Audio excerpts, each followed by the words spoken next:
right, hello and welcome everybody. Cat, by the way, can't slightly see your arm, just letting you know. See you just a tiny bit. All right, and let's get started here. We're gonna go live in 3, 2, 1, go. Let's parche. Let's paint away.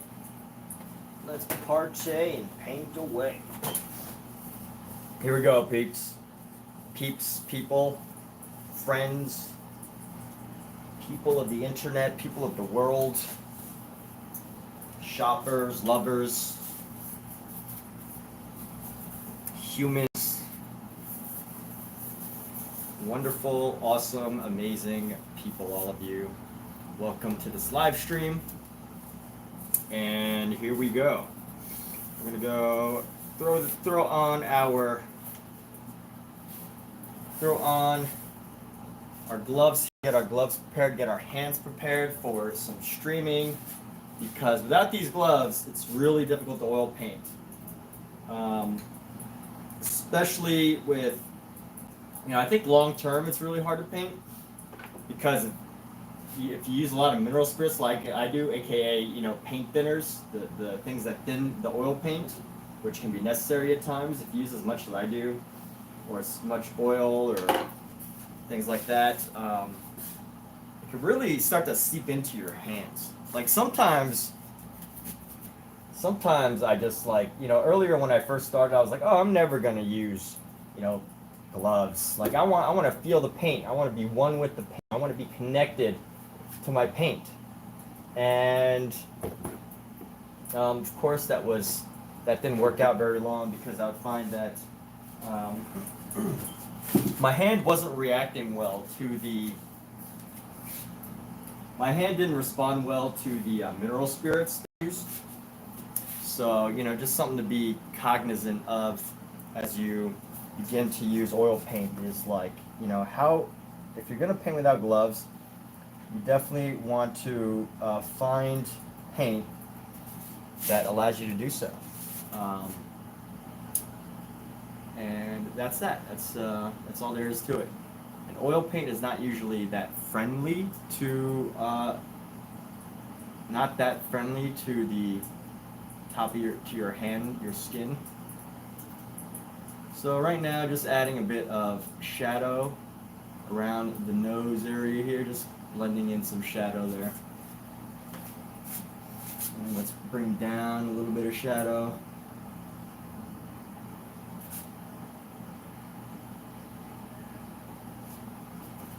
Might even have to come around a bit. Let's bring this down here.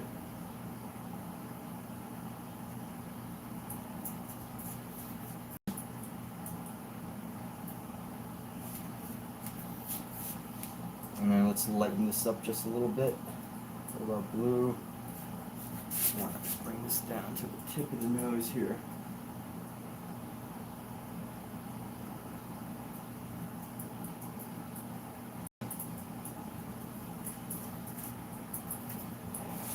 Let's see how that's looking.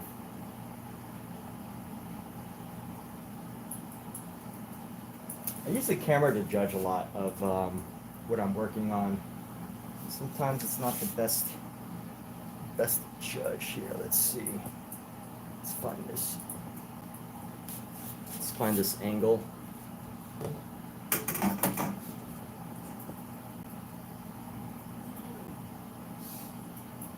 How's that looking? It's all right. I just got to even it out on both sides here. So, how do I get that shape better?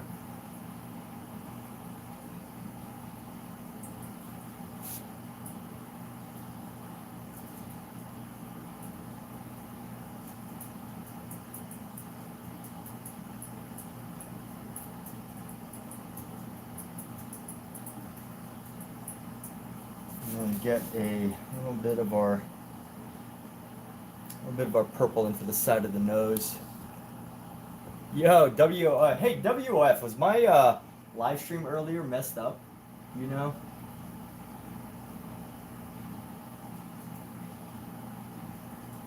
couldn't tell if if I wasn't seeing people's chats or what.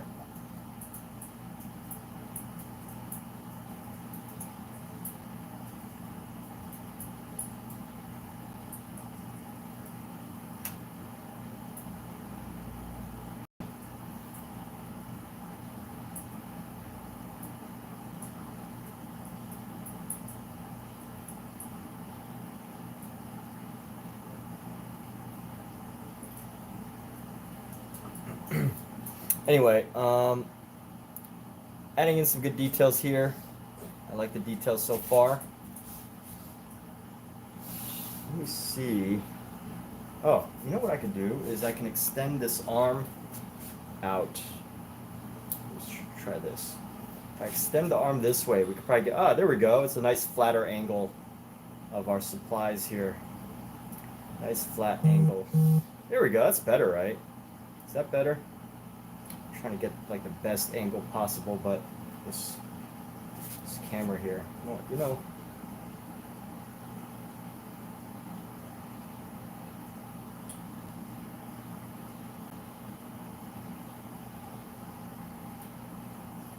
I wish I could reverse the camera on Amazon because I'm so used to the other way. So everything's like reversed on Amazon for some reason.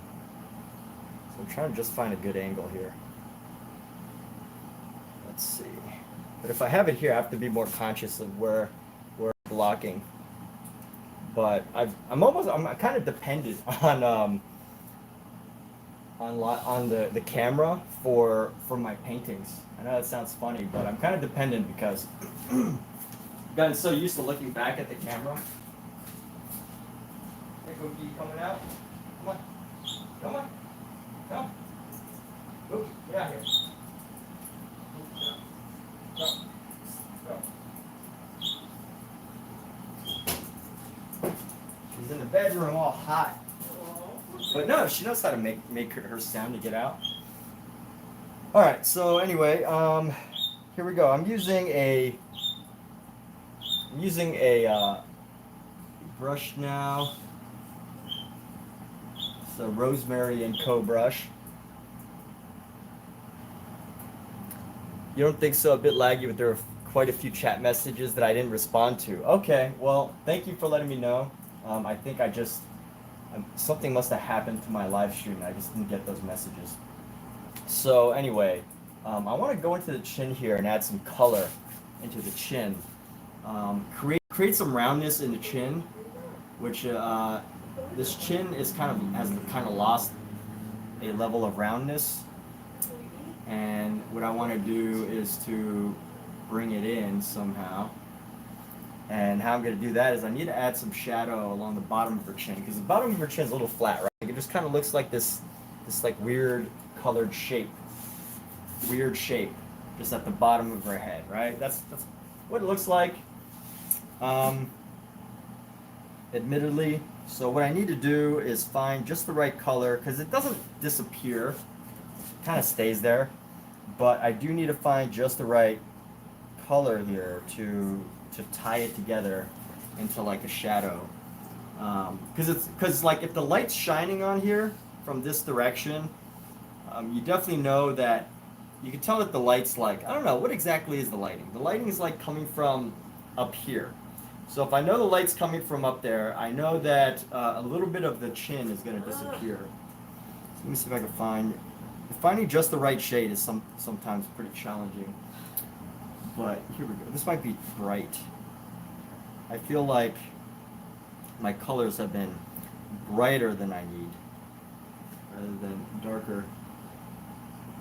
Especially when I go into certain areas to cover.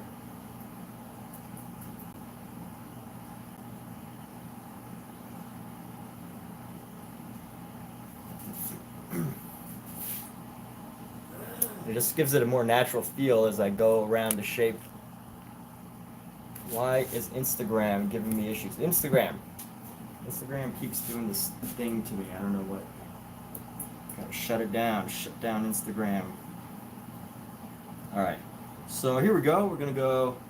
Now we're gonna try to blend down this area with some highlight here.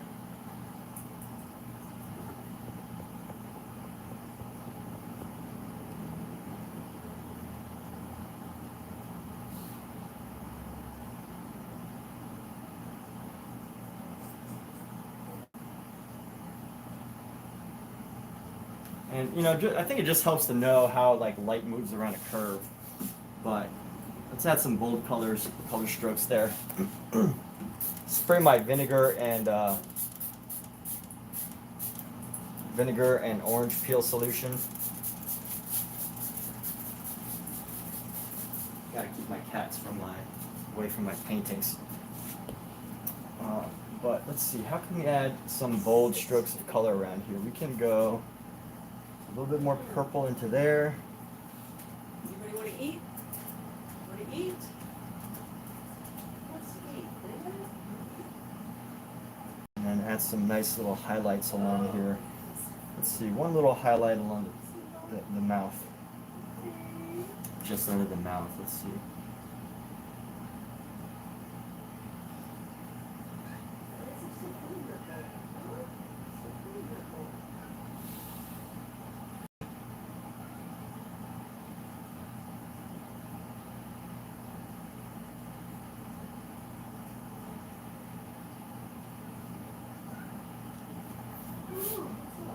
All right, I think that's a more natural, feels a little bit like a more natural chin, right?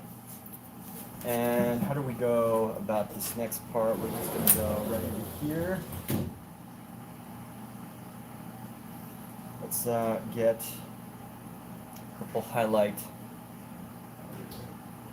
Bring this up a little bit.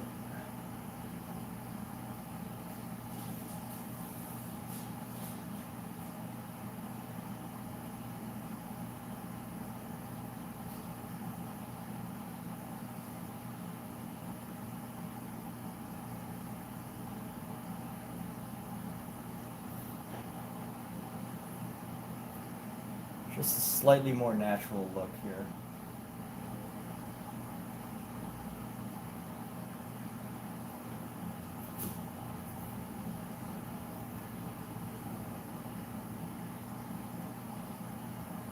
And then let's bring in some of the reds. Reds to the top of this chin here.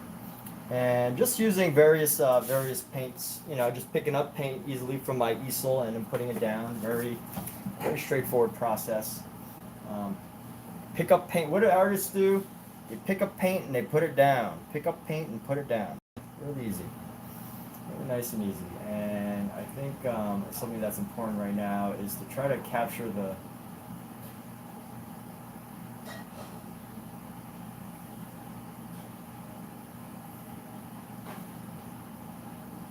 variety of colors on her chin.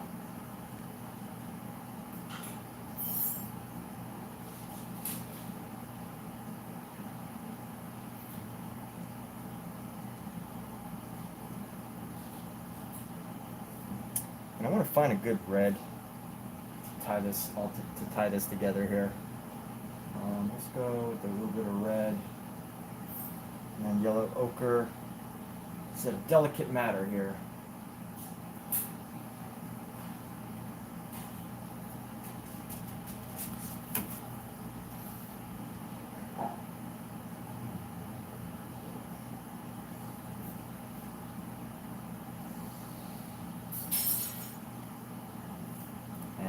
Try to find a little bit more ochre around. It's challenging to find the right shade. It's looking great so far. You know it's going better when it's completed. Thank you. Thank you so much. Really appreciate that. Thank you for believing in me. It's great to live stream because, you know, I think you can often find people who actually believe in you. And this is gonna sound goofy, but when you live stream, what you find is that there's people that will believe in you because there's a wide range of talented artists, a super wide range of talent levels of artists, and you know there's always gonna be people who are like, "Hey, man, I like your work. Your work is awesome." You find that online. So that's great. Let's go right here. Oops, color's a little too bright. I need to find my shadows again. Something that usually happens is I don't like where the shadows are placed when I'm on the painting that I'm working on. So I end up like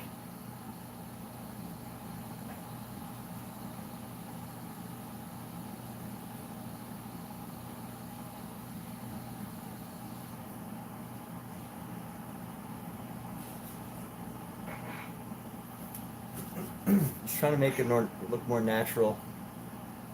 This chin. And then let's go in with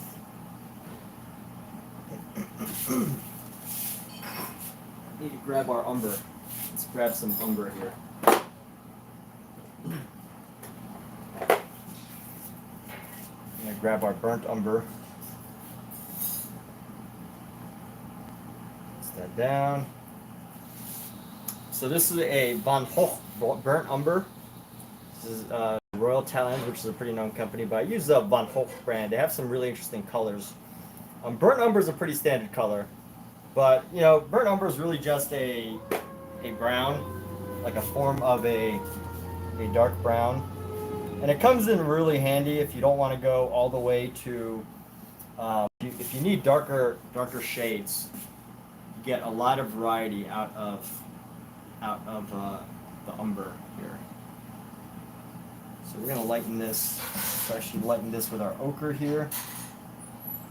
And I think what's happening is that the color around the chin looks so different from the other ones that I feel like it needs to something needs to kind of like bring it together.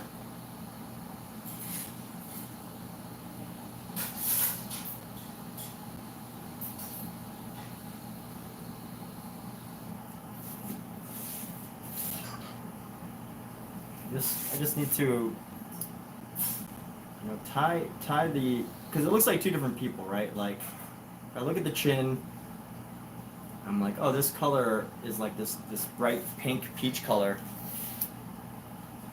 and the rest of her face has this like very wide range of purples and reds.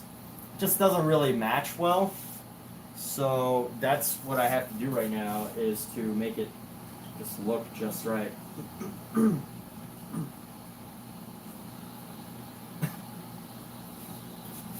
Also, it's kind of flat. So let's see. We can work it a little bit. Let's go bring in a hint of purple here.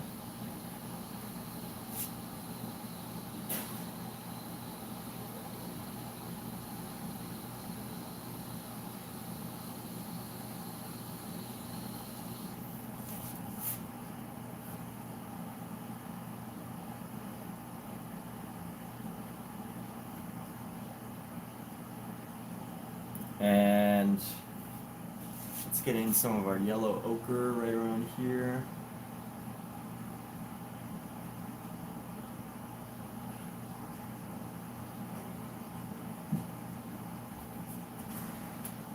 Maybe we lighten the shadow a little bit.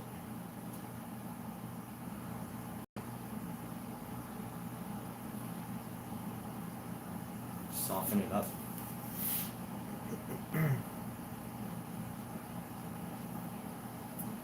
And let's see, what do we do? It's gonna go around here. Just trying to find our shape. At this point, I can't really make too many changes unless I really want to like repaint the whole mouth. So you really just gotta play until you figure out what you want. Maybe I should just go more in depth with some of this red here.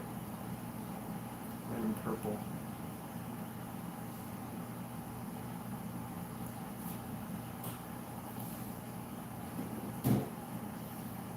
Add a little bit of a highlight color along the top here.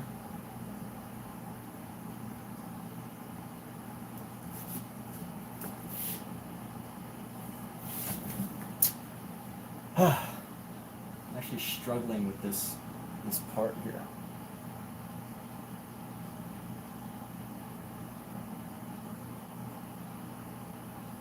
What shall we do?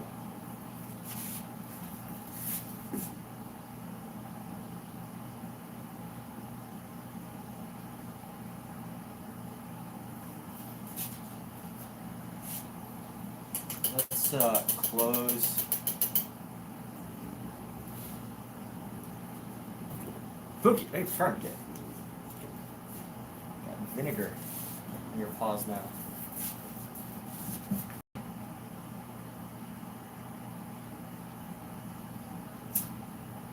What do we do about this?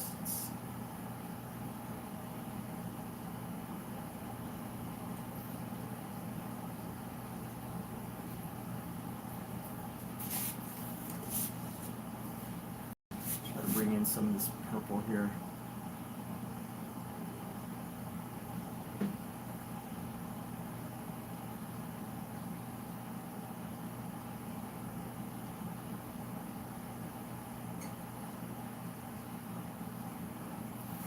Maybe we'll bring in a little bit of this blue highlight, just this hint of blue here.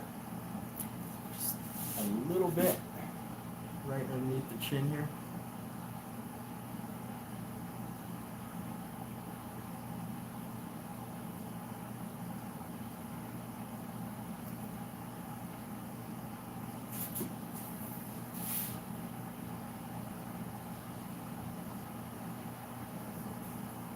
How are we looking? Not bad. Let's see.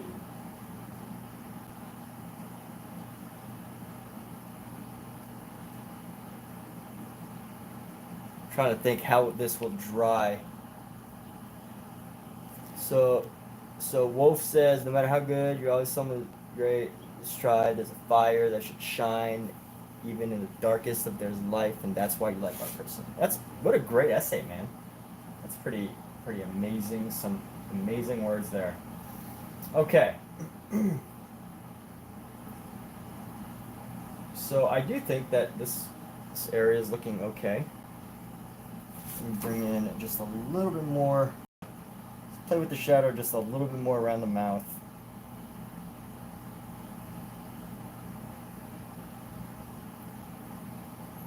Like right in here.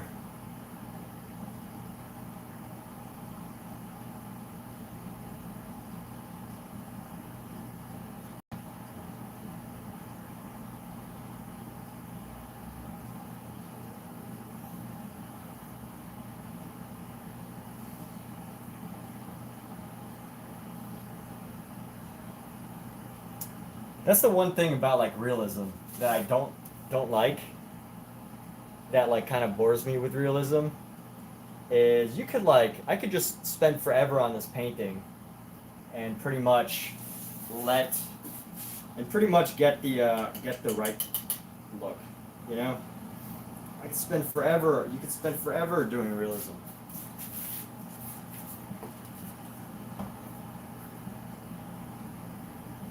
Just do it over and over and over. Oh.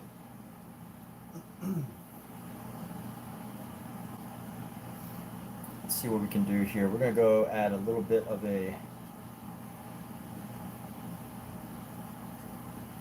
another little highlight here into the arm. We're just gonna go get the crease of this elbow, like right there, crease of her elbow. Just to start adding some detail here.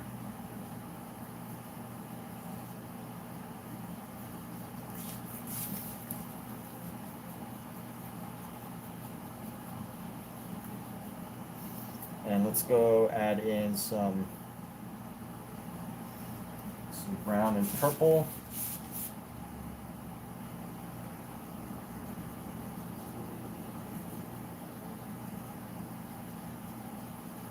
Gonna saturate this area with a little bit of extra paint.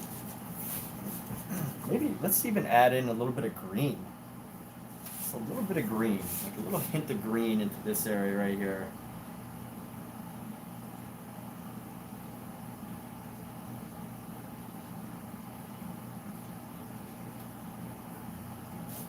And we're gonna come around and let's bring in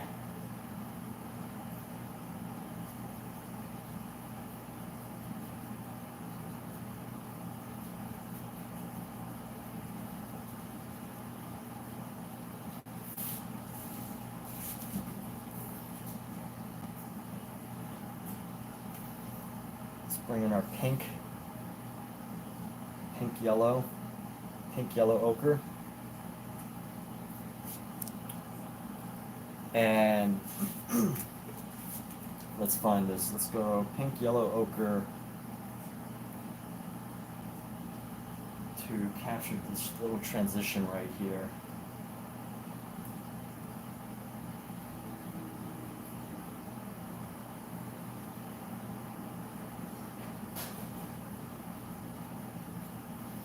Let's go pink.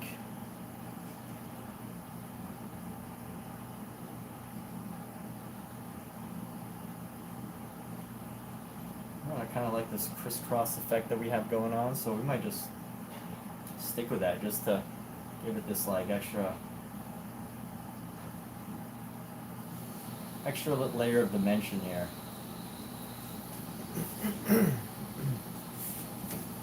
Very fleshy. We'll go yellow ochre around the edge here. More yellow ochre.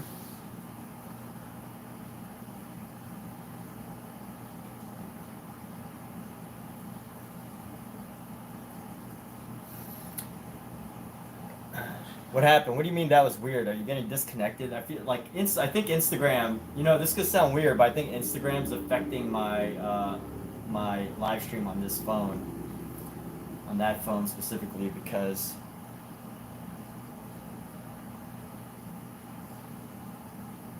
it keeps having this pop up telling me that Instagram's got these issues. That Instagram is like having a problem and I need to turn it off, but I don't even have Instagram on. I've literally turned it off so many times. So Instagram, you're ruining everything.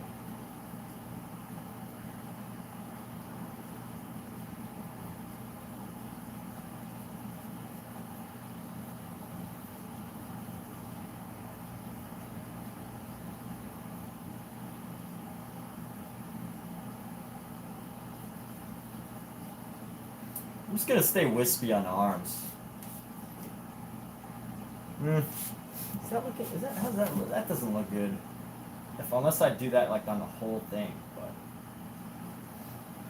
but I just don't like flat paintings that just like, you know, like you could tell that the artist knows exactly what to paint and where to create the perfect dimensions, and they're the experts in like where colors go and everything. I'm not a big fan of those like perfectly done paintings. They just seem kind of flat.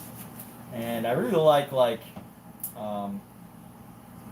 paintings that have this like extra dimension when you're seeing it and you're watching. You just see like you see the brushwork and you see those things.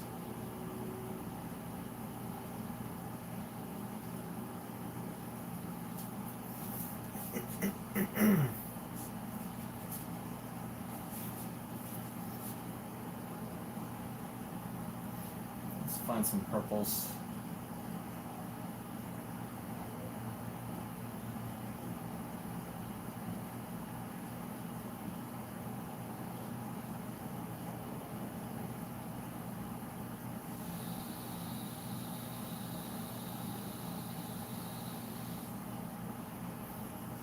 What I'm trying to say is I don't like good artists. Just kidding. Just kidding. That's a joke. I love good artists.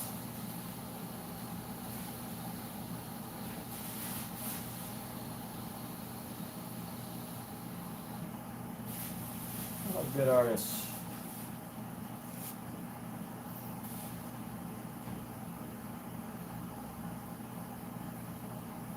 Just using our purple to try to create a roundness. Let's go with our blue here. We can actually use our blue.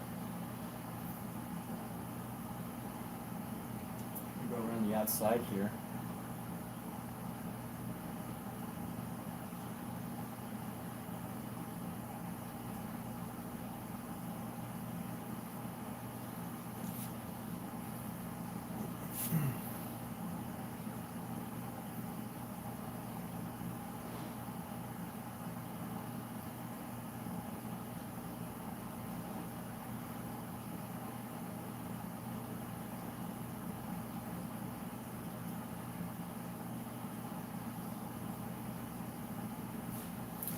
All right.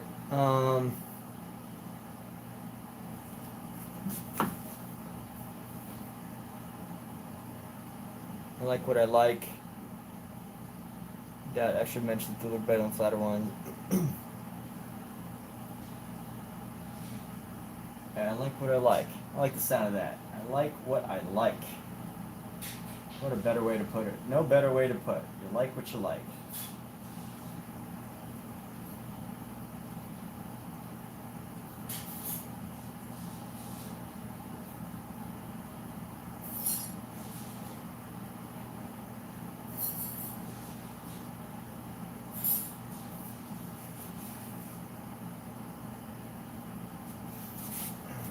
And then let's find, I want to bring back our burnt sienna color. So this is Utrecht, our Utrecht burnt sienna. I love Utrecht for, so this is a burnt sienna. Burnt sienna is like I think it's technically considered a brown, but it's a red brown. It's like a red that happens to be a little bit more, I mean a brown that happens to be a little bit more red.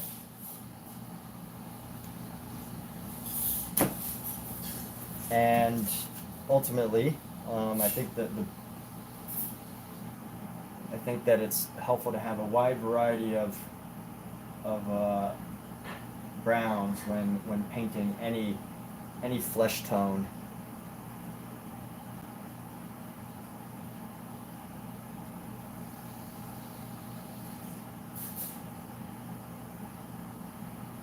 From red to yellower browns, like a yellow ochre, to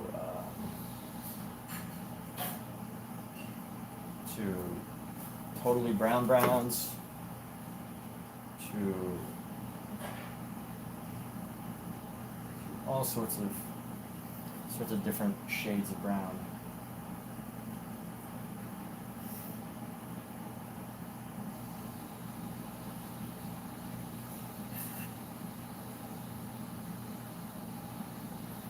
Go into here, we're going to go into the arm. Let's find just a subtle pink ochre layer here. And we're just going to go paint over this.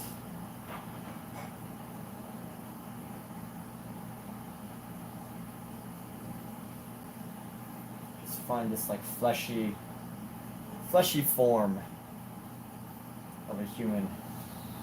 And I think eventually I'm going to work less on the figure here. I'm going to be working less on the figure and more on, you know, the baby who I've been kind of putting off, because by the time I start working on a baby, I'm already like an hour into working, and sometimes like it's hard to maintain that level, the same level of focus, and like go for the exact same, let's say, like details. You know, there's so much shadow around the neck that I want to lighten it up a little bit. So how we're going to do that, let's see, we're just going to bring in some of this color. Let's go with a purple. I think a purple is a good color from which to really build into our shadow here.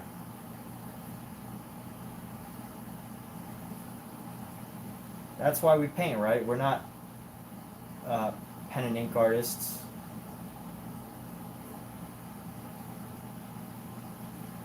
Which, you know, pen and ink, you really got to know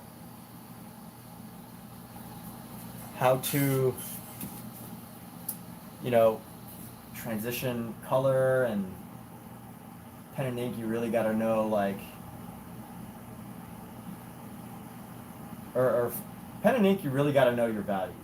You know, you really just got to know, like, where to put in,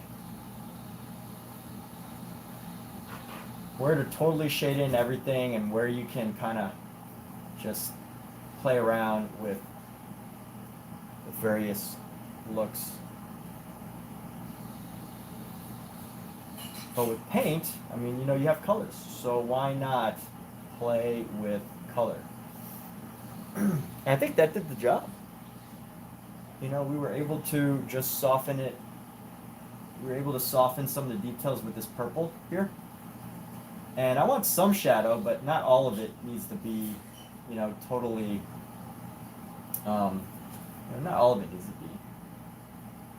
Because of course, you know, obviously the head, you know, the angle of the light is causing the head to block the light from going into this area. So, so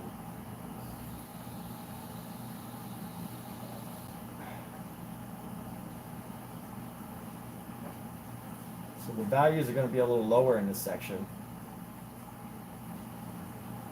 But it's okay to add a little bit of color. I think that just makes it feel more natural, more fleshy. I like the idea of fleshy. How does that sound? Like when you're actually saying it, how does that word sound? Fleshy. Does it sound weird? Does it sound like fleshy? What is fleshy?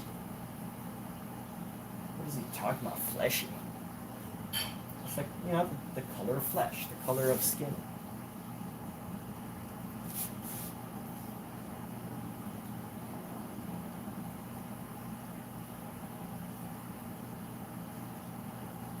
What does he mean, fleshy? All right, so that's that. We got that area. Honestly, I think we're making some progress now. We are making some good progress. Sometime soon, I want to buy a lot more of these brushes that I'm using right now. I should try out. So I got a couple brushes. This is a Princeton. I finally found the name of it. It's the Princeton Catalyst brush. This is a Princeton Catalyst brush. I used to think that you could only get them in packs, but this is probably one of my favorite brushes. I like these brushes, and I like a Rosemary Co Series 272 brushes. So this one gives me a little bit of a thicker, rougher. It gives me like rougher brushwork because this is synthetic fiber, and this is the Rosemary Co brushes Series 272. I believe is it's a badger hair. I think it's a badger hair. And when you look at the badger hair, I don't know if you can tell, but if you look at the two brushes side by side, let's see. If you look at the two brushes side by side, you can see that there's like a fine weaving of the badger hair. And I want to play with this brush a little bit actually. But the only thing about the badger hair is it's so delicate. So the way I paint is really rough. And if you don't do it. If you use the wrong brushes, your brushes can like go bad real quick.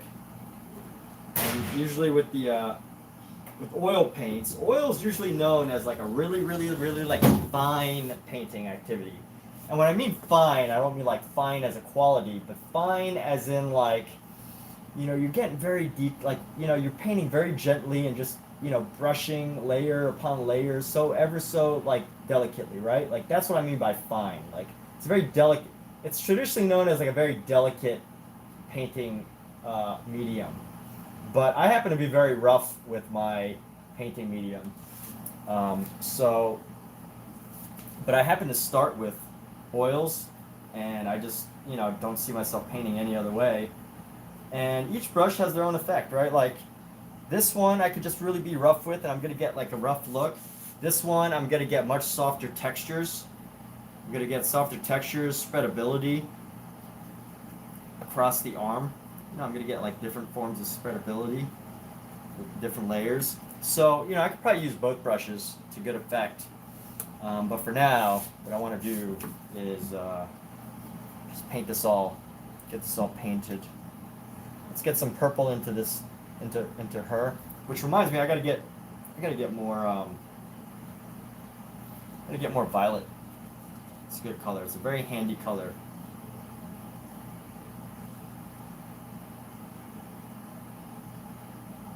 Gotta get some more violets.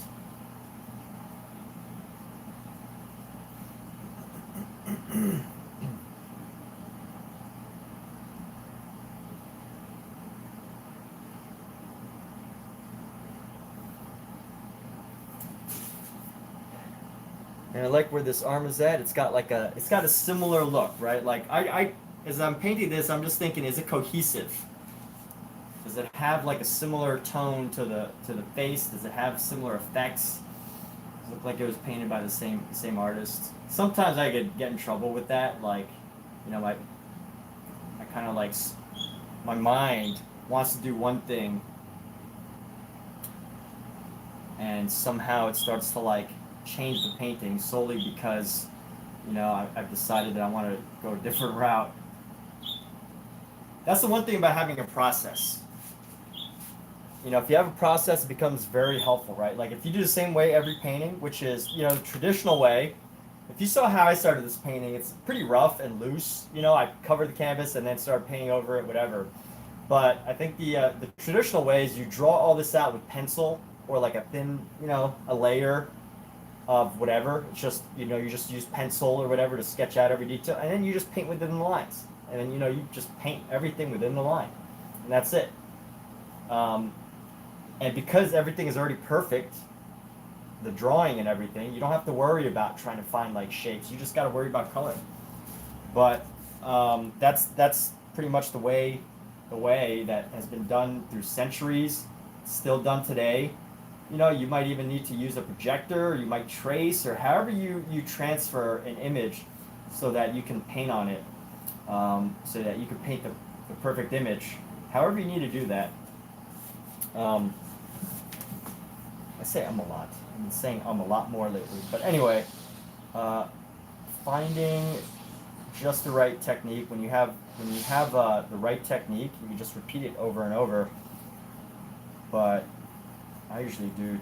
I have a lot of different ways that I like to do things, so I could get in trouble the way I paint. So I'm going to go actually with this dark burnt umber brown. And what we're going to do is we're going to go right into here. We're going to create a little bit of a shadow up here going around the arm.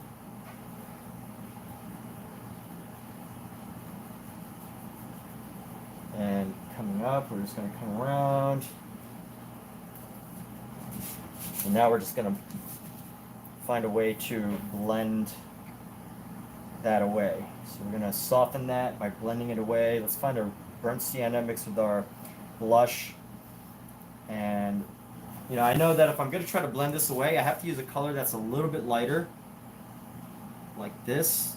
And I could start to push that away and find, you know, because I know that whatever the color, the burnt umber, the shadow area is going to darken whatever paint I put on top because it's still wet. So that's what I know I got to do.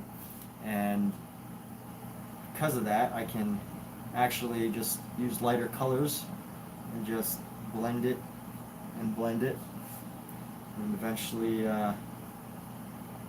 find our color here.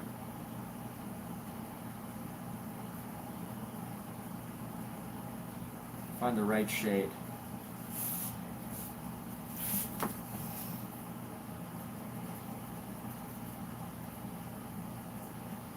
And I want to make sure that as I get into here, I get some of the right colors, the right values, the right tones. I guess right here, actually, this is a good place to add some green because the green is reflecting on her leg, just ever so slightly. So just a hint of green reflecting on her leg across as we go, like right here. This can create like a helpful, it's a helpful reflective look as we go right here.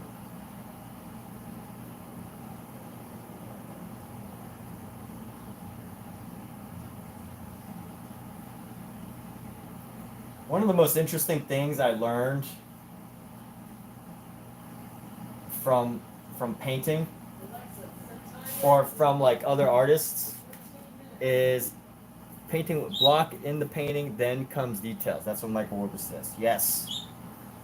Classic wisdom that has stood the test of time. So what I found out that was really interesting is that classical paintings, the ones that you see in like churches and stuff, you know, pretty much all art before like 1700 was pretty much religious in nature. It's quite fascinating. Not all art, but a lot. Pretty much a lot. A lot. Like 99.9% had some, religious. Like even like ancient Greek art, right? We've got the art of the gods, the mythologies, right? These Zeus and Athena and all the Hercules, the demigod, right? So I don't want to get too into the weeds on onto religion. I'm not trying to do that, but if you look at a lot of that art, those classical paintings that have like the people, and what are you doing? I'm checking Oh, okay, temperature. okay. The sun is probably. All right. Okay. So anyway, what was I saying?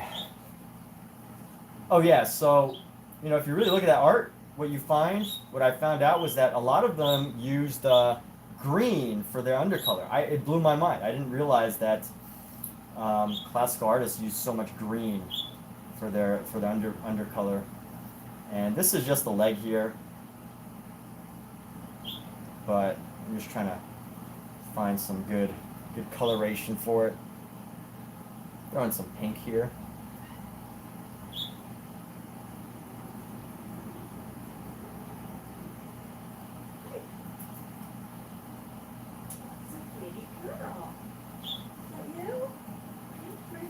And then let's try to throw in little blue highlights. Let's throw in a little blue highlight like right here.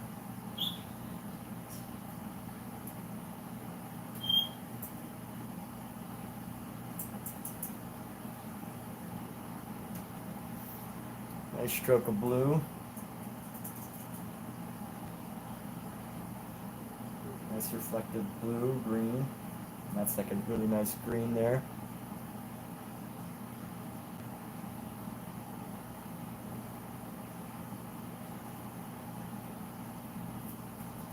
Yo!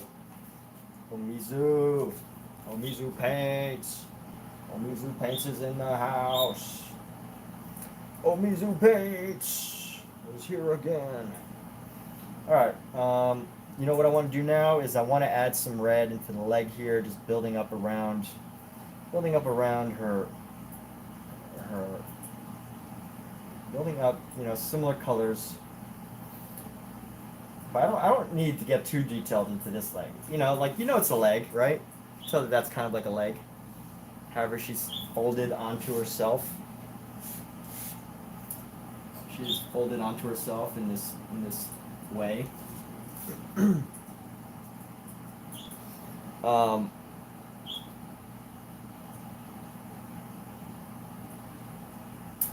see. I want to leave these teeth like that. Maybe I could shake these teeth a little better. Maybe I keep it pretty loose. Maybe I just leave the teeth ambiguous. Keep people wondering, are those teeth or are they not teeth?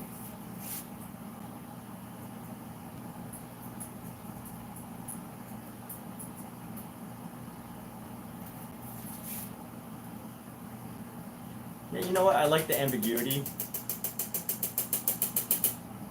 of the teeth. Just kind of know they're there. They become like a blur. Do I really like that, or am I just saying that so I can keep it that way? Sometimes I have to check my own biases, I have to check whether I really mean what I say, or I'm just being either lazy, or if I'm being scared of tackling a subject, aka teeth.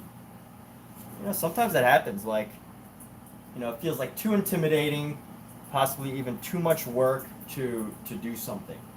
And, because of that, I might say, oh, forget it, we don't need to know that detail. And sometimes it's true, right? Sometimes you don't need to add more detail. But sometimes you do, sometimes you do. And that's the thing about, painting, being an artist, whatever, is you're on your own sometimes. And a lot of times without a teacher to tell you hey man, you can push this a little further. You can push this just a little bit further. Don't get lazy, you know. And if you don't have that,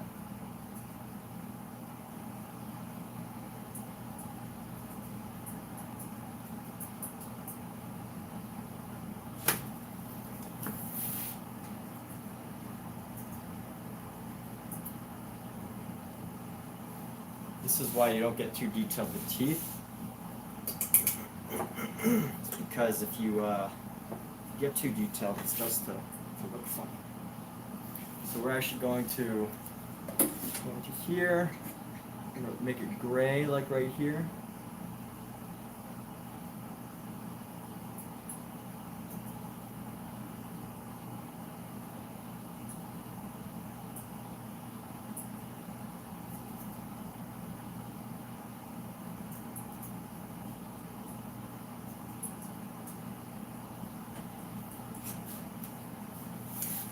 I don't even know if those are teeth. Yeah, they are. Are you laughing at me? Yeah, so there you go, those are cheap. Well, like, cause the camera, it's just like I can't tell if it's the top of her lip, like folded down, or whether it's actually her teeth. But let's see, how do I do this? How do I make these teeth look good? How do I make them look good without forcing myself to try to make teeth?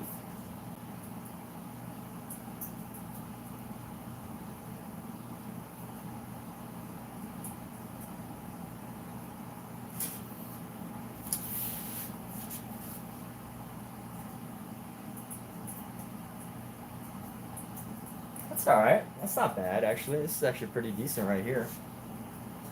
Just need a little separation between, just need a little bit of an outline between the lip and the tooth, and that's like, I think we can get it. So Michael, painting is nice. Even the masters did not paint teeth. Yeah, exactly. They always painted people with their mouths closed. Alright? So, thank you for, you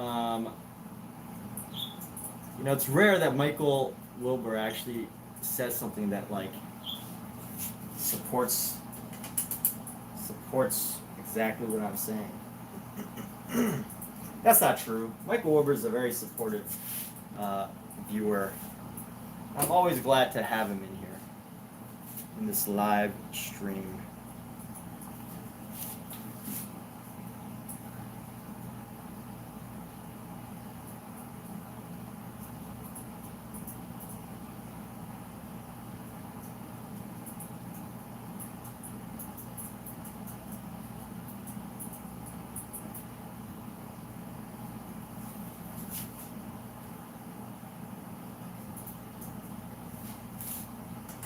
You know what I do need to do though? I do need to create some sort of separation of the teeth.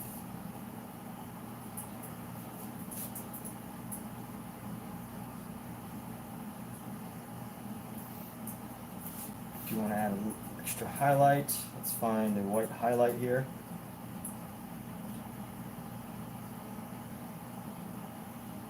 White highlight at the top of the lip, right over here.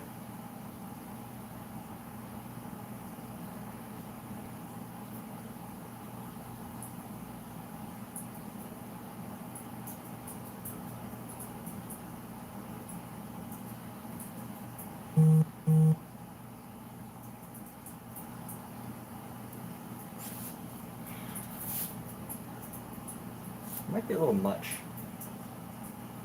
That's a little too much. But something tells me it'll eventually work itself out. At least if I can reduce the highlight just a little bit to match like all these other areas. Just too much right now.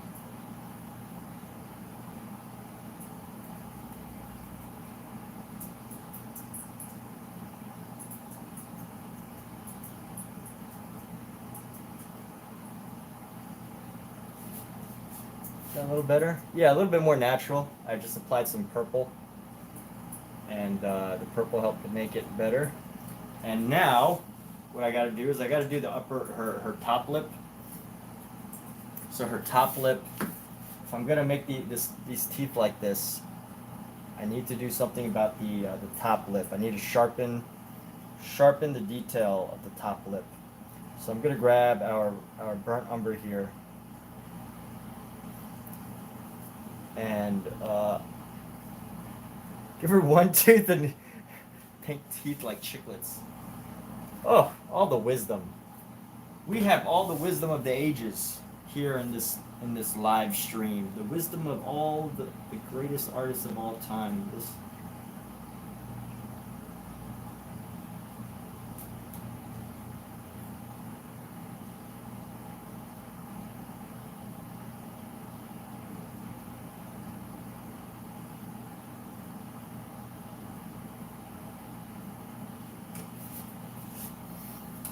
How's that looking? I think it's starting to look, you know what? I don't like the direction that I'm going, which is trying too hard. I don't like this direction right now. It's like too detailed. And if I'm gonna get this detailed, the whole thing needs to be this way. There's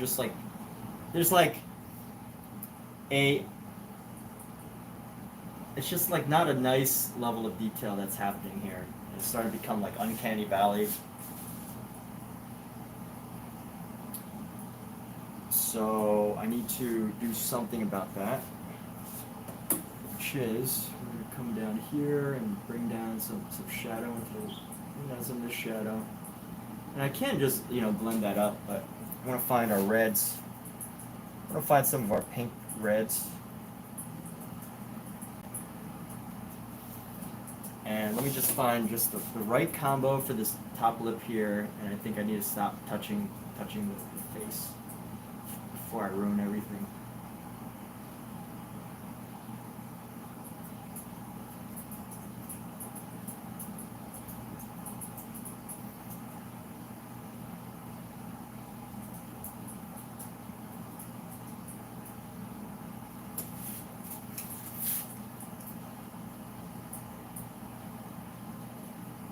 Alexa, how much time is left on the timer? Alexa, the timer. Alexa.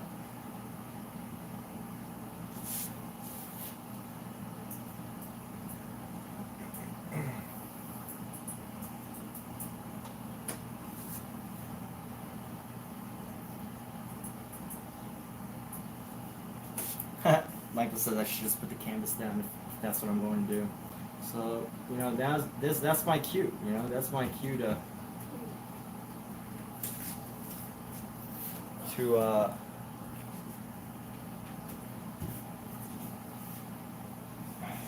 that's my cue.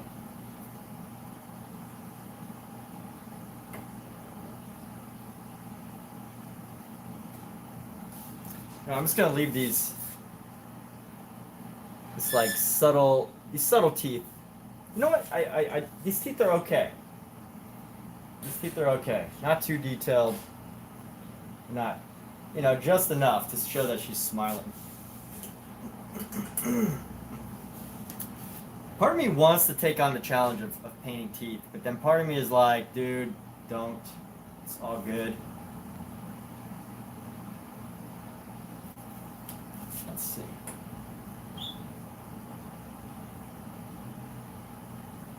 Stop it. Someone slapped my hand.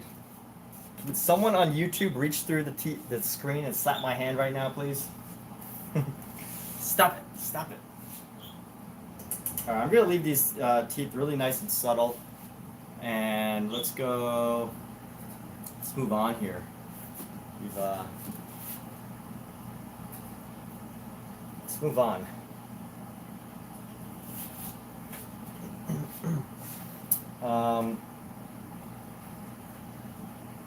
What do I need to work on right now? Here we go. Let's work on the baby. How about that? Let's work on the baby that has been just sitting here staring at something. I don't know what he's looking at, but he's staring at something. And the eye needs to be a little bit flatter. It's a little too round here. We've we're gonna go into the eye, right around the eye, the corner of the side of the eye here.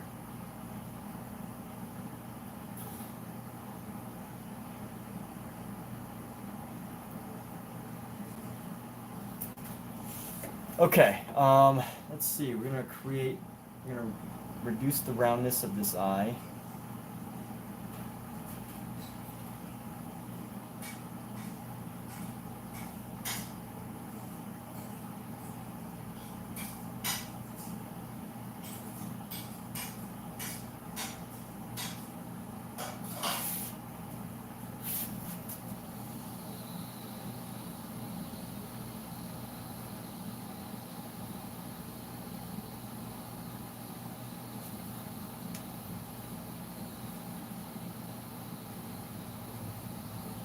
And let's try to find some more subtle shapes. I'm gonna go with a pink.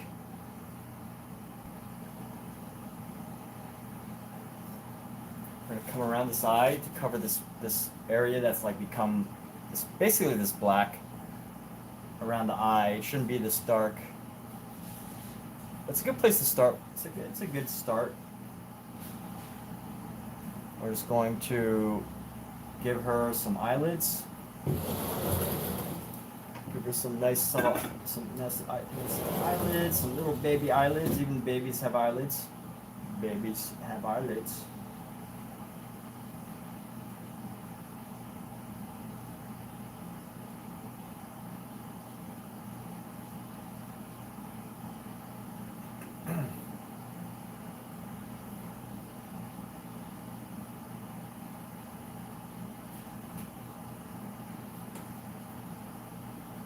I'm gonna have like a very subtle crease.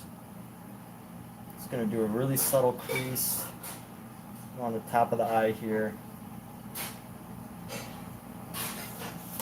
Really subtle crease along the top of the eye.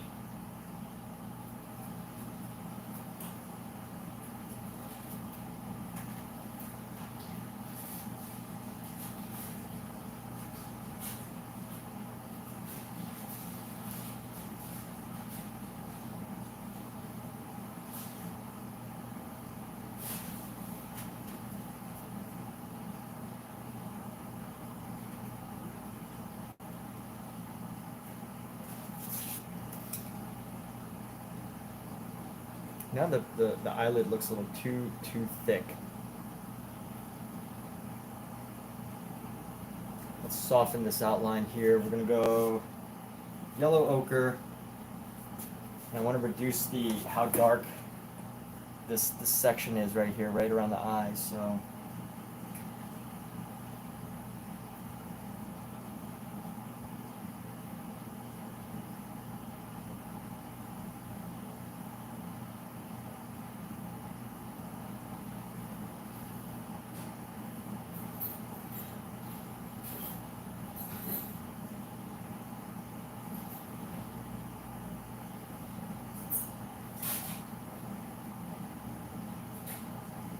part of what I'm thinking now is like, how do I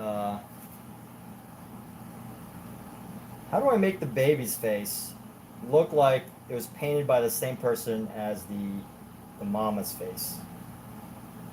That's something I need to figure out, which, you know, it almost does look like it was like two different techniques to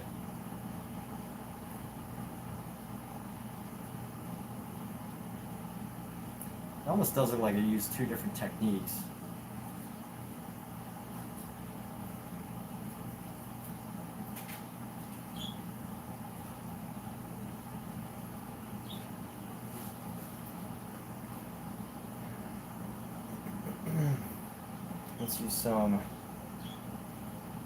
Let's find some shadow around the nose. We're gonna just outline around the nose here. Baby's nose. Some nice shadow like right under the nose here.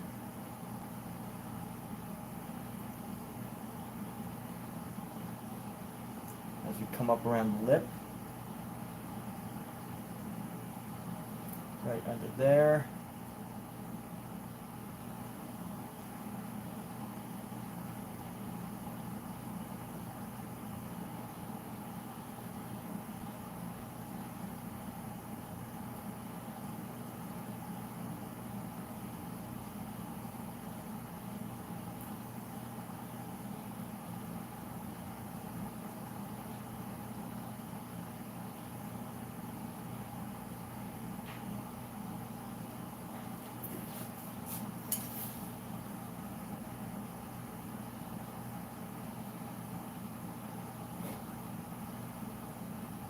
And let's see here. Can I move the camera to the front so you can see it face on? I could try. This, you know what? I have this tool that I bought that I haven't used yet.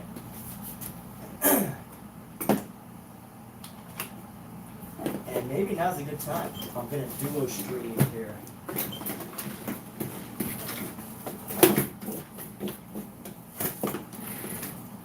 But I don't know if I have a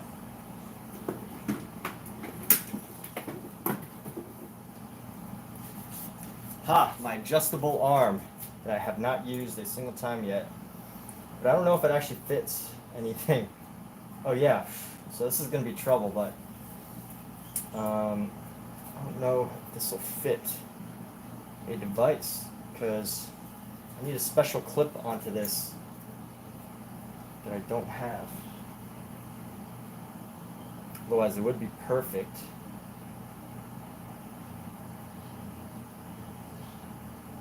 Dang. Yeah, my clip's on my other device right now. Let me see.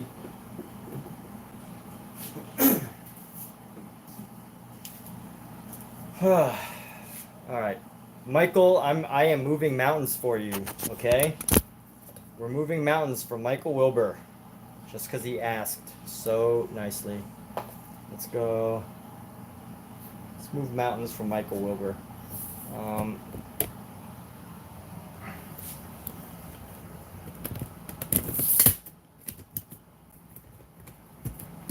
I'm so crammed in my apartment right now, by the way. I have two camera setups because I've started streaming on Amazon Live. I'm basically a QVC host now, which thank you Amazon for helping me pursue what was once a dream job when I was a kid. It's not exactly a dream job now, but it's close. So does that work? You know, the only problem with having this here is that I'm gonna constantly be in the way. So I'm trying to find like the good balance between this little setup here. I'm gonna try not to be in the way. There's two cameras.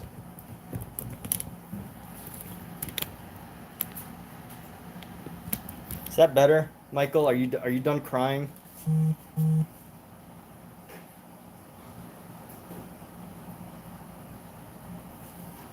You know what? This eye right here looks kind of weird. So I'm gonna come down here. Are you done crying, Michael? Now I can move it back. No, I'm not going to. But this eye right here looks a little weird. I'm gonna bring right here just.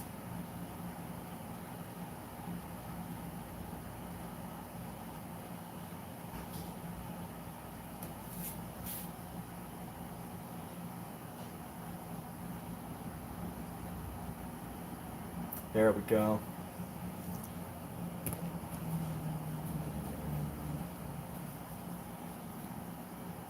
Yeah, these teeth are just... I don't know about the teeth. We'll see. I don't know about them just yet.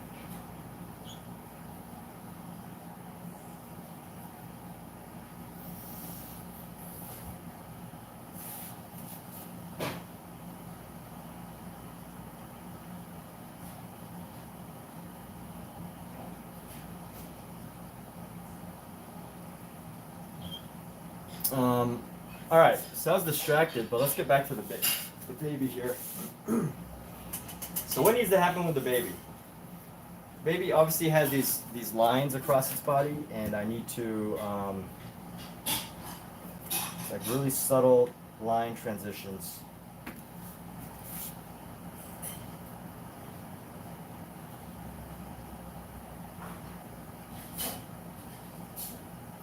So I need to find these transitions here on the front of the face.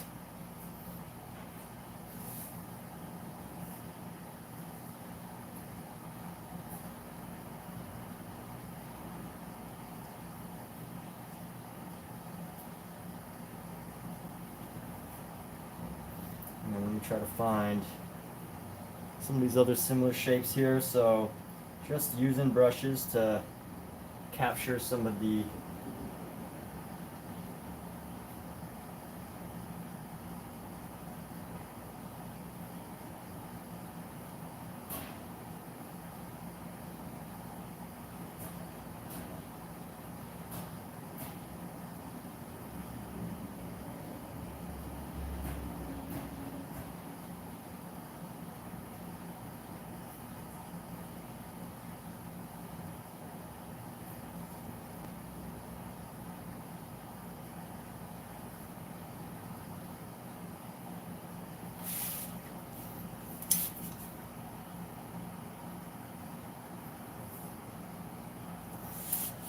let's go.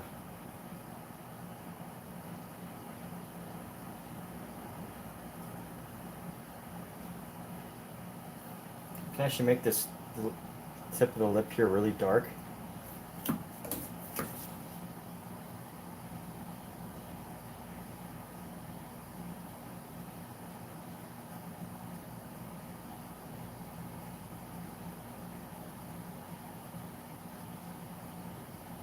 And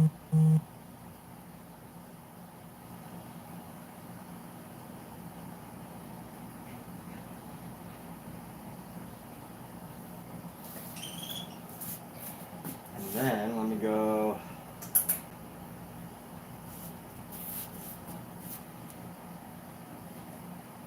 Add a little bit of this purple into the bottom lip here. So we're gonna go into the bottom lip. It just kind of sticks out. This cute little baby lip right just sticks out a little bit. And then now, we've got to create this transition. Got to create some transition here along the face. These transitions are a little too harsh right now. I mean, these lines are really creating a harshness on the face. So I need to find a good balance.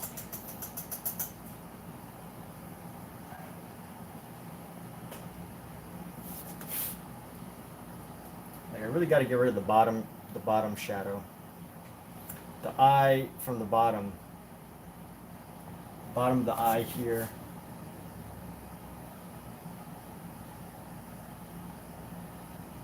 Really just has some soft baby fat.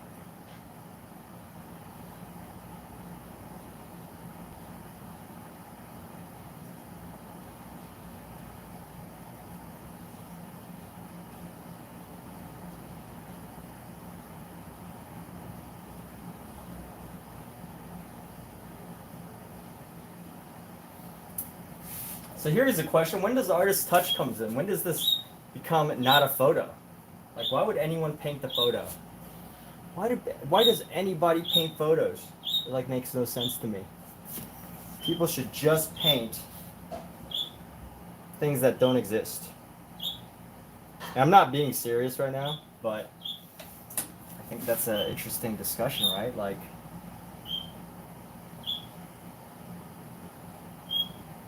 how is that even a thing? It just blows my mind that that people like to have photos painted.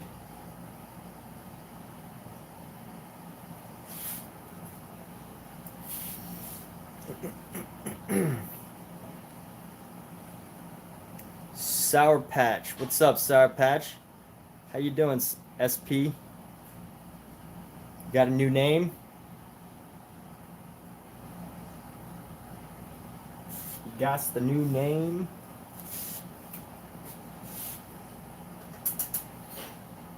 You got some new name. Sour Patch is a new name now. Let's go grab some of these blues here. I want to bring these blues into the eyes. Push this little detail back a little bit.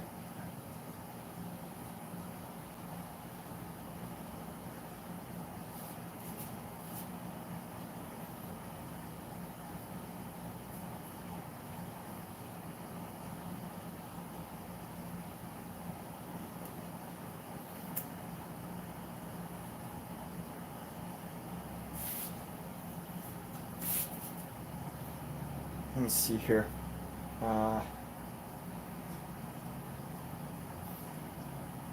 Make her green a little darker. Oh yeah, we still got some work to do. Still got some things to do.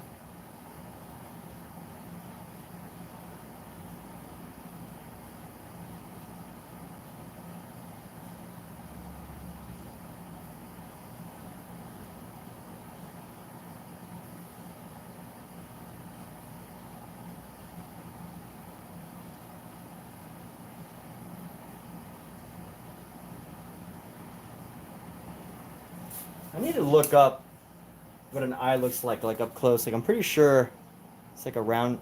Yeah, it's like a round shape right there. That's good. It's not bad.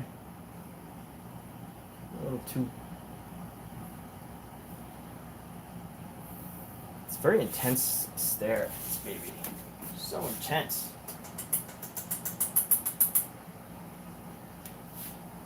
All right, let's grab a bigger brush now. And so how's things going with you, Sour Patch? I don't really remember, to be honest, our last conversation. So, you know, if you want to fill us in on I don't know how old you are. If you're under the age of 18, you literally, you know, don't tell us anything. Don't say, you don't have to, don't respond to anything that I'm saying. But if you're, you know, 18 or plus, I think it's definitely, feel free to join in on the conversation and share things.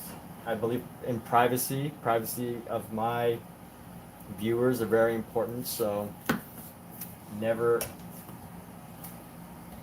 feel the need to ask more than is necessary. And I'll say I have an art. You know, the interesting thing about an art live stream, I guess this is the same for gaming too. But the interesting thing about an art live stream is you get people of all ages.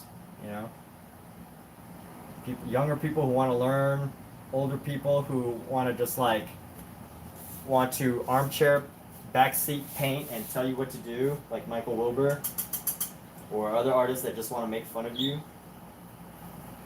But you get a wide range, and I love that. But I also have to remember that when I'm, you know, having conversations, and they're just realizing that not everyone. Alexa, set timer for 20 minutes. Not everyone should be telling their story. So let's go with our white. Let's go with a pink. I think a pink is a good color to start blending in some of this here.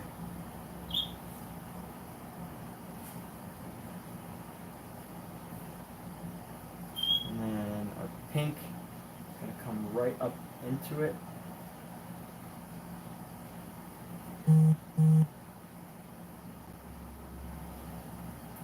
Nice and subtle.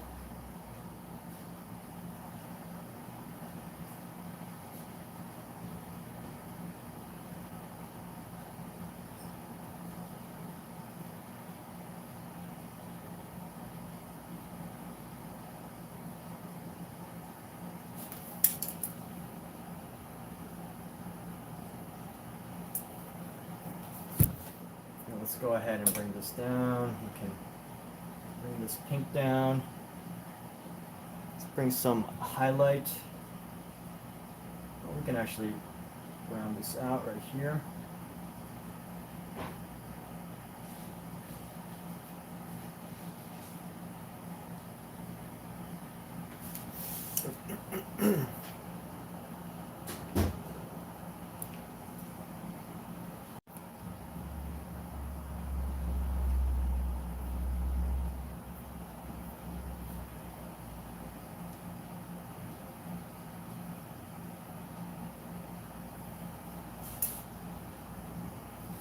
How do I make his head more baby-like? I've really given this baby such a full head of hair, but it's also like, you know, I remember there was this painting that I did really early on. And I painted, you know, someone's new family, and I was looking at it, and I was like, I painted it really funny. The baby like just had this really interesting head of hair, and he had like a comb over type of haircut, and I think the problem with that painting was that you know, I wasn't embracing the babies, like the fact that babies are bald and you're just growing their hair, and you know, I wasn't fully embracing that idea.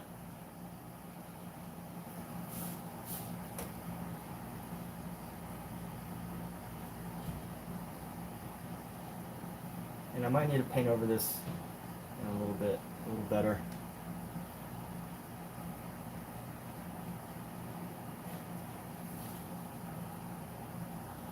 That doesn't look good. So what can I do? Let's go. That's what I gotta do. I gotta outline. I think that the head is a little too high here, so let's bring the body of the mom. I'm gonna bring the body of the mom down just a bit.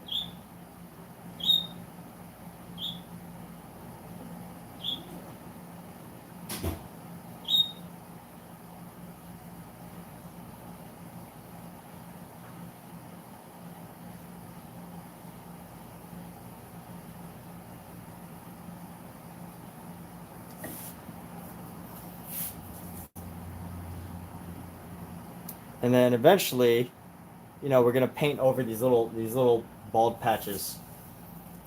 I'm trying to find I'm trying to find on this baby. Like, babies are cute, right? They got heads that aren't fully developed. They got, you know, head, like, they have undeveloped hair.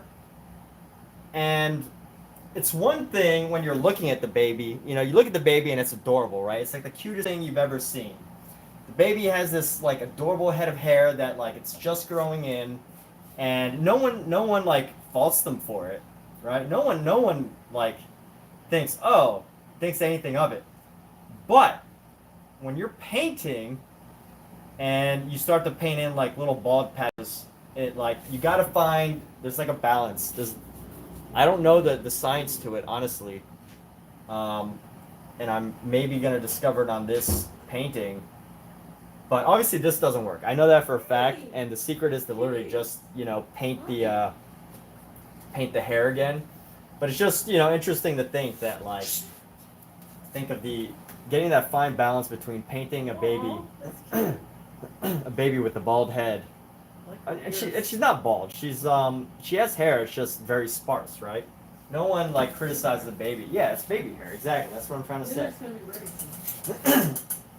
But like, if you don't paint it just right, I think you know, it can look very funny. So that's my dilemma right now, is trying to find that balance. Trying to find that balance, you know, between. Trying to find that balance between. You think so? Yeah, well, it will be. I mean, it's almost. So that's what I'm trying to do. I want to, you know, make her hair look, you know, somewhat.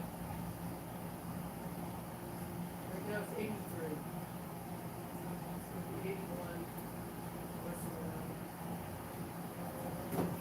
81. Okay, well, we can open it soon.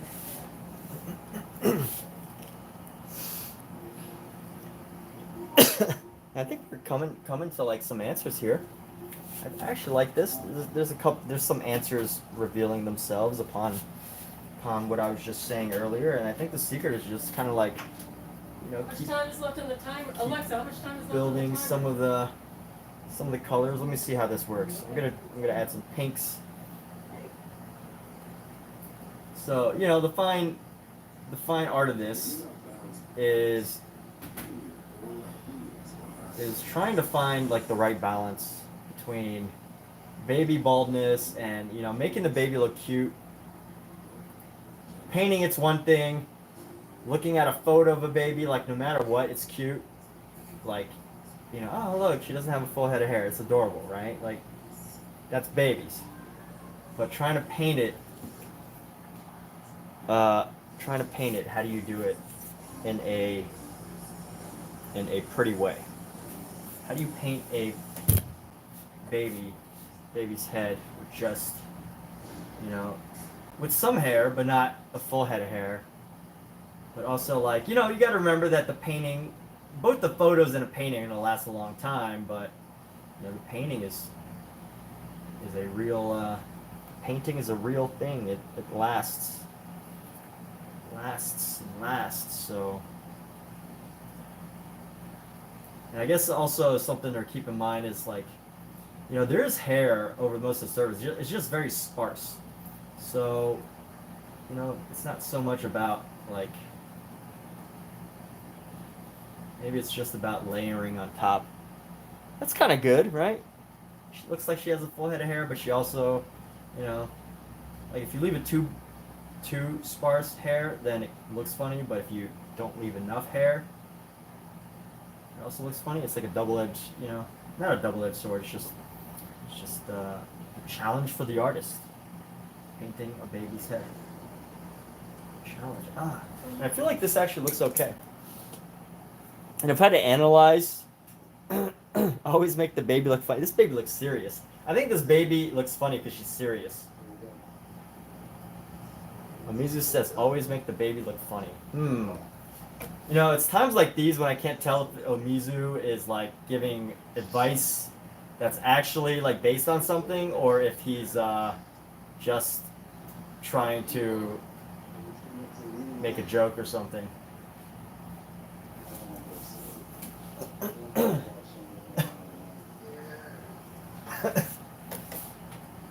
And maybe not leave this forehead like this. I want to round it out, round the hair like that. There we go.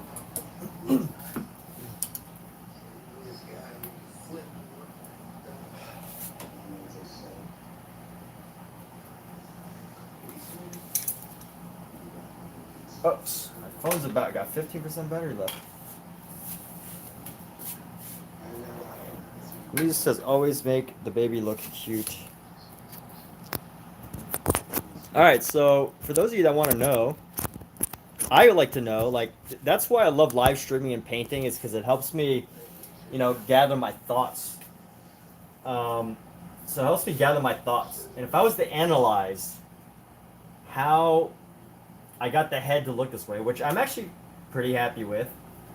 Could be better, always, but I'm actually pretty content with how this baby's head looks. You know, it does look like there's a little bit of baldness, like an actual baby, but there's also, you know, like,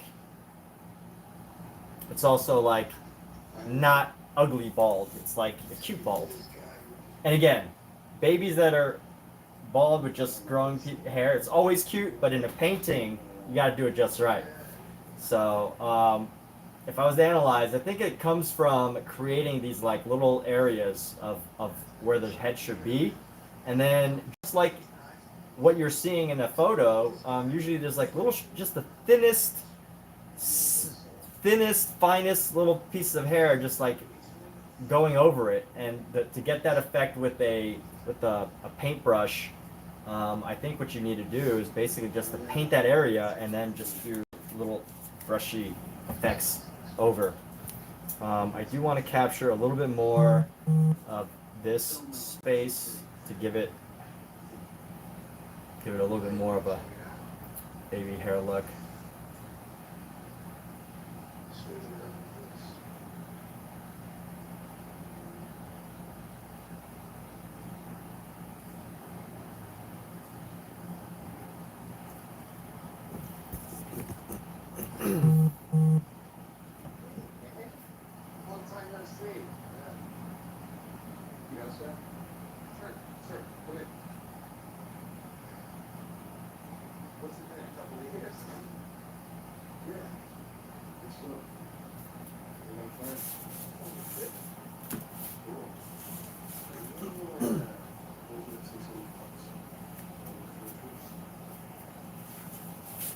And here we go. So let's go ahead and find our hair color, which is the brown, and we're gonna go boom, boom, boom, boom, boom.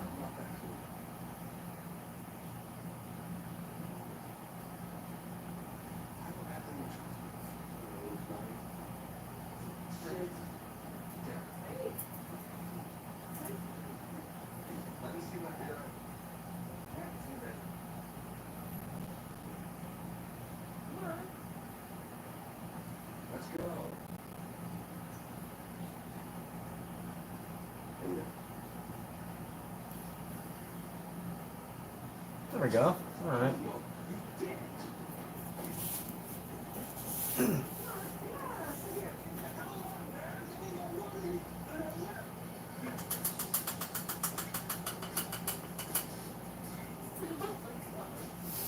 That's more like Manhattan Beach. All right. So here we go. All right. The baby's face is looking good. got a chubbiness to it that's cute, as a baby should. I think I need a little bit more highlight coming down. Baby's highlight. And we're going to come down and capture this little bit of baby fat right there. Who did? Alright.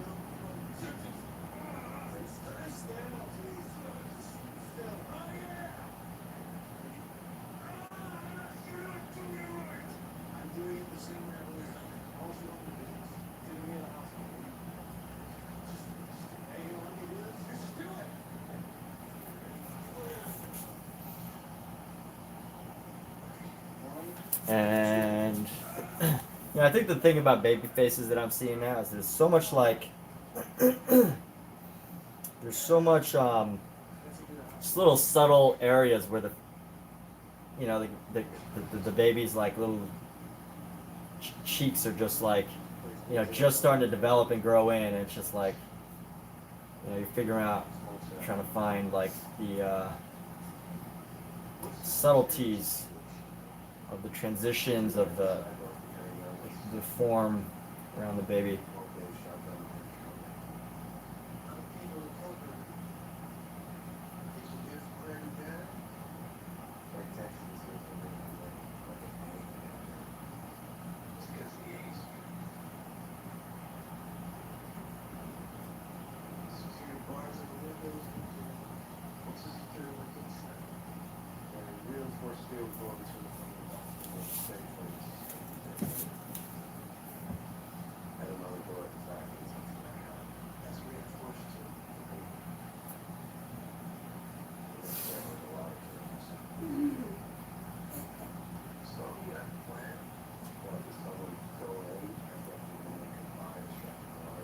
It's fine, right in the ear. There's a little highlight right coming down from the ear here, so we're going to try to bring that in.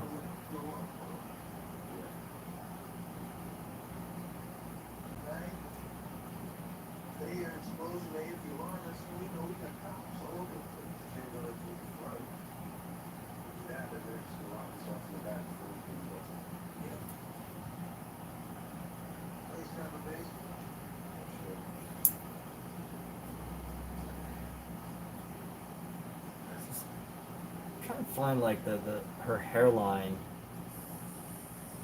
Need to modify her hairline a little bit right there. Something about her hairline.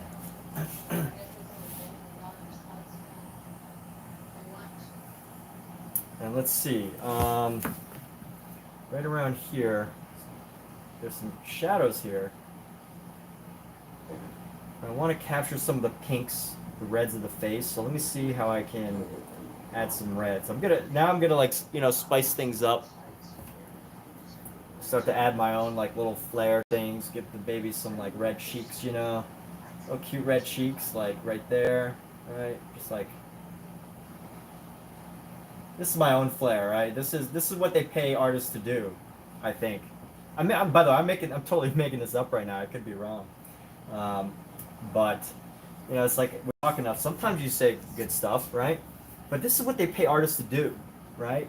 If someone was interviewing me and they'd be like, oh, how do you come up with some of your ideas? I'd be like, look, this is what they pay artists to do. This is, you know, they pay artists to add some form of, you know, of a spin to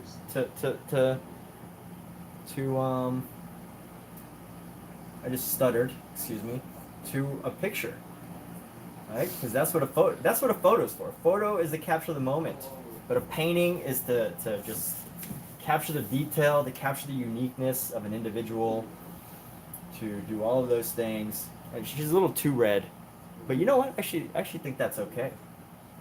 This little bits of redness is okay. Let me maybe even add a little bit of just a hint of. Let me add some green, just a hint of little bright, little hint of green here. Let me see how I can work this in.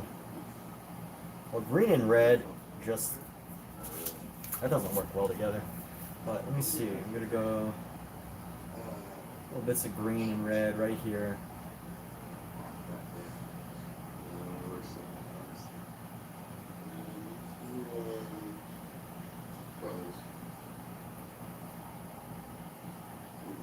She looks like she's got a bad sunburn on her nose, so I'm gonna try to get rid of the nose area, the pink around the nose area, just like, you know, reduce the redness to be more of like a pink.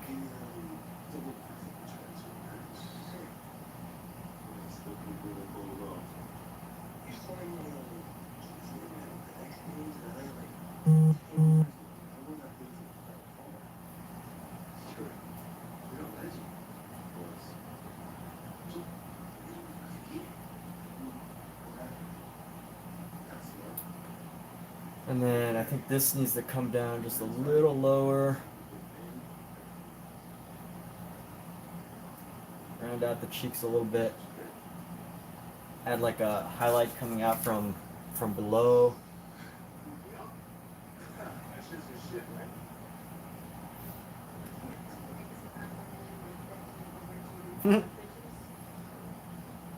How's she looking? Alright, she's looking alright. Let's go.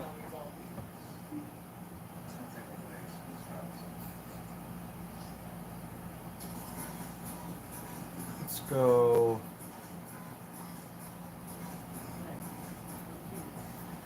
Baby with red cheeks. I think I overdid it on the red. Maybe I could add some yellows. Let me try to find a little bit of a. Try to find some yellows. Alexa off. I want to find some yellows into this face. Maybe like right into here. Yellow's not even going to show. It's too light. Okay. It's ready, I It's think. You ready to eat? Yeah, why not? Alright.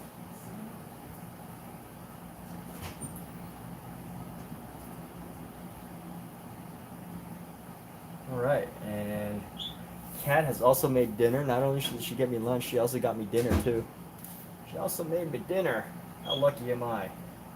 I'm a very lucky guy. But so we're probably gonna take a break here. Oh, that's too much highlight. What did I do? Too much highlight there.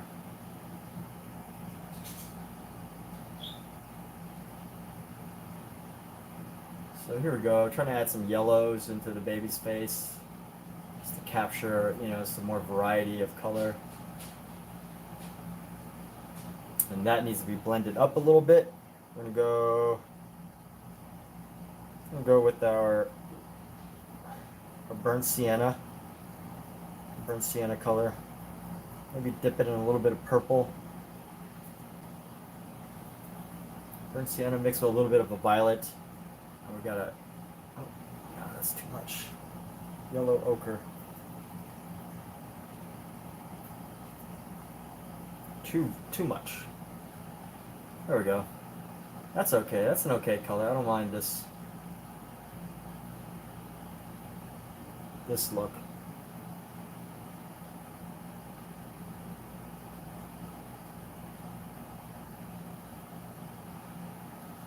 And you know, just slowly discovering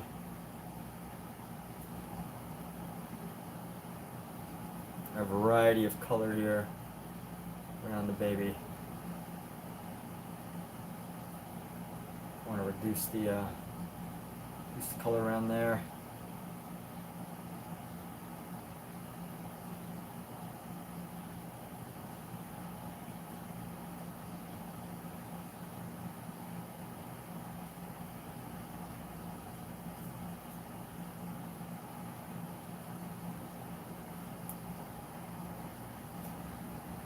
All right, go up into here.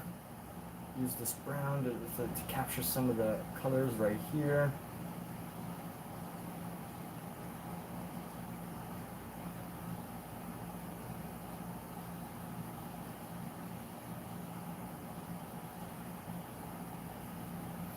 All right.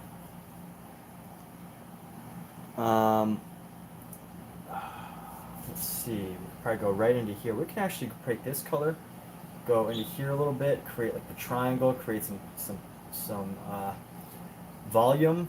I'm gonna give the arm some volume, aka like, you know, make it look like a shape. Make it look like it's got a roundness to it rather than just a um, you know, rather than just a it's like a flat, you know, surface. So here we go. We can do this. And then, you know what I'm noticing now that I didn't notice before? Just these subtle little like folds, like creases in the baby's arm. And I think that, you know, obviously that's from the baby fat. I think, you know, adult humans have them too, but I didn't notice them before. And I just realized, you know, now that I see them, it's a very, very subtle detail, but I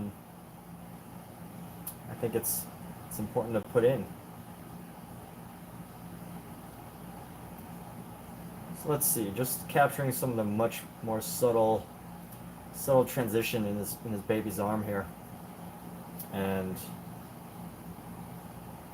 you know, even though this isn't exactly what I'm seeing on the image, you know, I'm adapting some of the things. I think it's really creating a lot more dimension and color and like life to this baby.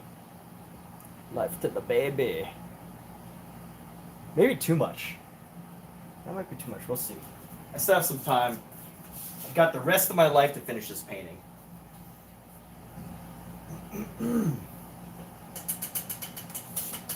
So, you know, but I do think we're nearing the end. I can feel it. You know, it's interesting. It's interesting that, you know, when I first started painting, I would constantly ask myself, I was like, oh, how will I know when I'm finished? And I would like constantly work, and I'd like look at it, and I'm like, am I done yet? I don't know. Am I done yet? I don't know. But after I did about 100 paintings, you know, I reached like, I reached a point, and sometimes, you know, some people might not consider what I did complete, but I do. And obviously, if you're working for somebody and you've made a deal, then, you know, you've finished the work when you've agreed to it. But as far as, you know, what I'm doing goes, like painting on your own accord, whether for someone else or not for someone else, there's like this sense, there's like this thing that I could feel, you know, I could get a sense, I could get a feeling of when I'm almost done.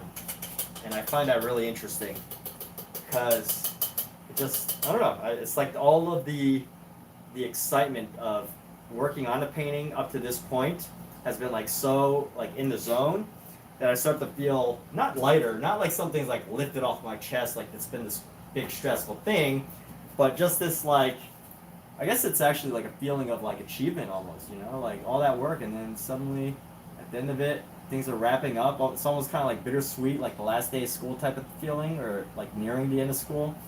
I'm pulling off some paint boogers right now, that the ones that I don't like.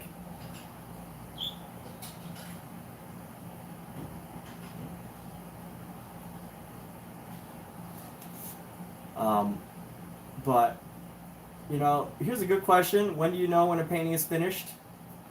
It's easy to say, oh, well, when it's done, right? But some people do have answers. And I'm about to share an answer. It's not my own answer, and it's not one, it's definitely one you should check out for yourself. So there's a book. If you don't trust me, you probably trust yourself, and if you don't trust yourself, maybe you'll trust Rick Rubin. So Rick Rubin, one of the most successful music producers who has ever lived, has a book out called The Creative Act. And in that book, he explains this very exact dilemma. When do you know if you're finished? And he kind of takes like a very like woo-woo, I don't know how to describe it, like, you don't really get a definitive answer approach to it, but still it is kind of definitive. He said something like, if you're looking at your painting and you're nearing the end, and you think you only have one or two things left to fix, then you're done.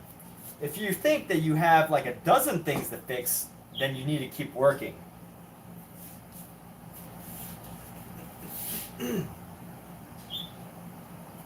And I always thought that that was like a really interesting way to approach it. You know, if you think you only have like one or two things, if you're only seeing like, oh, you know, I'm looking at the whole painting and I want to do this little, just this one detail, and then I kind of want to just do this other little detail, and then maybe I want to do this other little detail, and then, oh, here's like two details that I really want to just like nitpick at, then, you know, you're pretty much done. This is my interpretation of what he said. Anyone can interpret, read the book, join me for a book conversation or whatever, and let me know what you think. But my interpretation of that was that. But if I'm looking at this and I'm like, wow, I need to fix everything here. There's so much to do. This, face, arm, baby, feet, toes. Like if I'm looking at it and I've got like 20 different things I got to do, then I still should keep working. But if I'm just looking at it, I'm like, oh, most of it's pretty good. I just got to go, okay, you know, maybe like add a little detail to the toe, add a little detail to the eye, add two little details to the ears, add two little details to, you know, this thing, then I'm done. Like that's a time when you can finish. Woo woo. So like my definition of woo woo is like like I wish there was an Urban Dictionary for this. Is there an Urban Dictionary for woo woo? I mean like woo. You know, like woo woo is like woo. Is that making sense? How do I say this without offending anyone? How do I describe woo woo? It's like I don't know if esoteric's the right word. Woo woo is like hard to understand, and you know maybe it's true, but it's not based on anything like tangible, right? Like